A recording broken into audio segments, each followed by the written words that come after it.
kemudian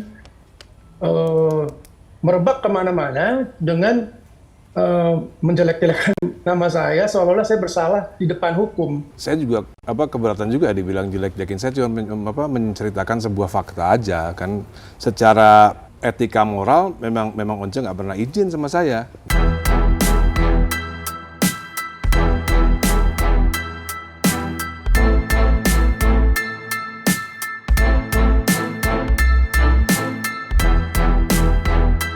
Ya sebenarnya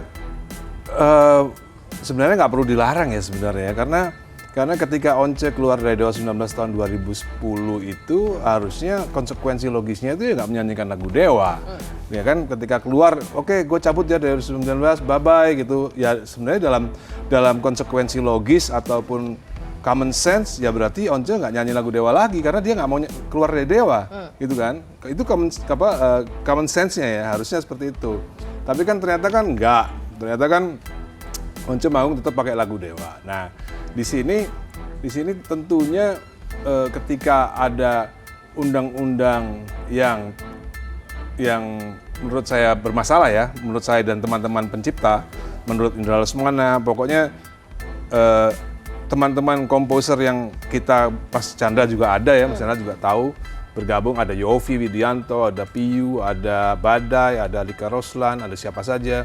Kita sepakat bahwa menurut Indra Lesmana memang undang-undang yang selalu dibawa Once itu adalah undang-undang yang bermasalah. Oke. Gitu. Nah, Mas Dani, kalau undang-undang ini memang bermasalah, dari setelah sekian lama waktu Bang Once keluar dari Dewa 19, kenapa baru sekarang diramein bahwa harusnya ada terkait dengan hal ini gitu?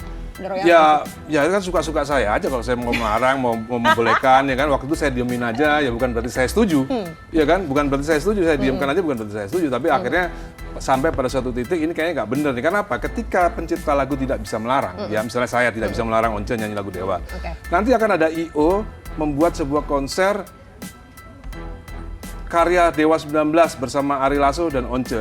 Bandnya nggak ada.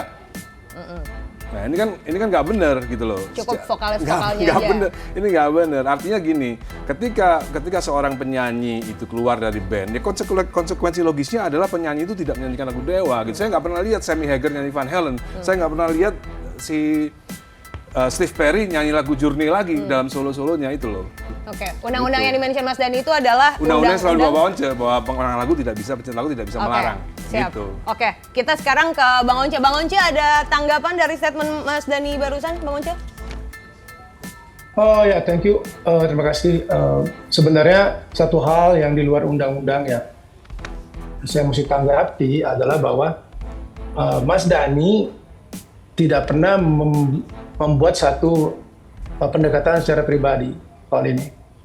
Jadi pendekatan ada dua. Pertama lewat lawyer. Nah, kemudian itu tidak diakuinya.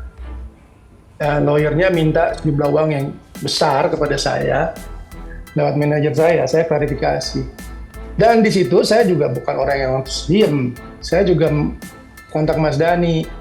Itu kan ada aturan bahwa ya, pengumpulan dan pendistribusian royalti itu melalui mekanisme LMKN dan LMK. Namun, saya tidak menutup kemungkinan untuk pendekatan pribadi. Asal diketahui saja bahwa ini bukan hukum positif yang berlaku. Dan Mas Dani menjawab, iya, lu bener. Ini melalui LMKN, LMK. Saya nggak tahu apa Mas Dani lupa. Tapi memang saya sesali bahwa kita tidak melakukan pendekatan pribadi yang lebih jauh. Saat itu konteksnya sebelum perhelatan besar konser Jakarta International Stadium. Mungkin Mas Dani khawatir bahwa akan terjadi friksi di situ. Padahal sebenarnya saya tidak berpikir begitu. Saya membuka diri untuk pendekatan secara pribadi. Namun ini sama sekali tidak tercapai. Selama beberapa lamanya kemudian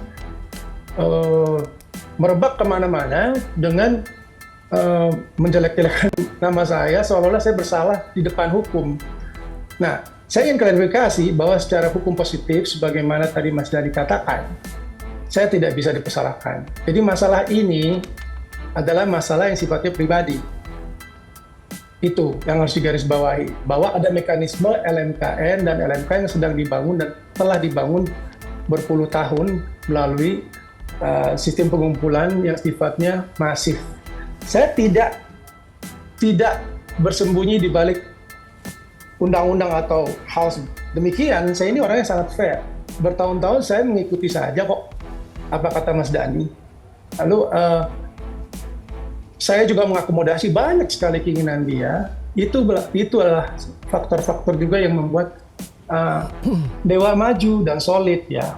Jadi kalau saya pikir tadi Mas Dhani bilang bahwa sewajarnya tidak membawakan lagu Dewa, tentu itu betul. Saya tidak akan membawakan lagu banyak dan tidak membawakan lagu banyak-banyak. Paling banyak juga cuma 2, ya kan? Tapi kalau itu tidak bisa juga, sudah. Nanti kita lihat saja ke depannya gimana. Sebenarnya dari pertemuan ini saya ingin berharap bahwa sudah jelas dulu posisi hukumnya, baru saya akan bicara dengan Mas Dhani. Karena kalau posisi hukumnya simpang siur, seperti kemarin-kemarin, kita menyesatkan masyarakat, ya.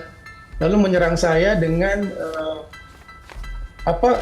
ungkapan-ungkapan yang menurut saya berlebihan. Dhani, dari apa yang tadi sudah dibicarakan sama Bang Once, seperti tidak ada penyelesaian secara pribadi kekeluargaan dari pihak Mas Dhani. Tanggapannya?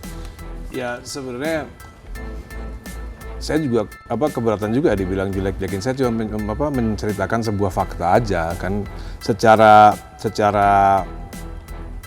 etika moral memang Once nggak pernah izin sama saya gitu. Dan gue bawa lagu Dewa ya di konser gue, mau 1 mau 2 kan harusnya ada izin. Ya kalau kalau saya ngomong gitu kan bukan berarti jelek-jelekin, itu faktanya memang seperti itu gitu kan, faktanya memang seperti itu. Memang nggak pernah izin bawa lagu Dewa gitu. Dan itu nggak ada hubungannya sama kontribusi.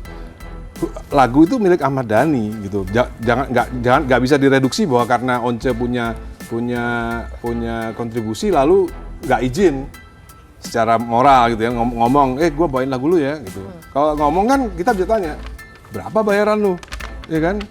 Berapa bayaran lu bawa lagu Dewa gitu kan? Karena kan Once kan udah keluar dari Dewa. Jadi kembali lagi dari awal, ketika Once sudah menyatakan diri keluar dari Dewa tahun 2010, harusnya konsekuensi logisnya itu dia tidak menyanyikan lagu Dewa 19.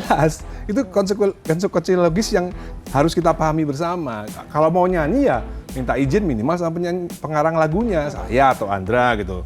Itu kan moral, ya kan? Itu kan tidak terlaksana gitu loh. Bukan saya jelek-jelekin, memang faktanya seperti itu gitu loh.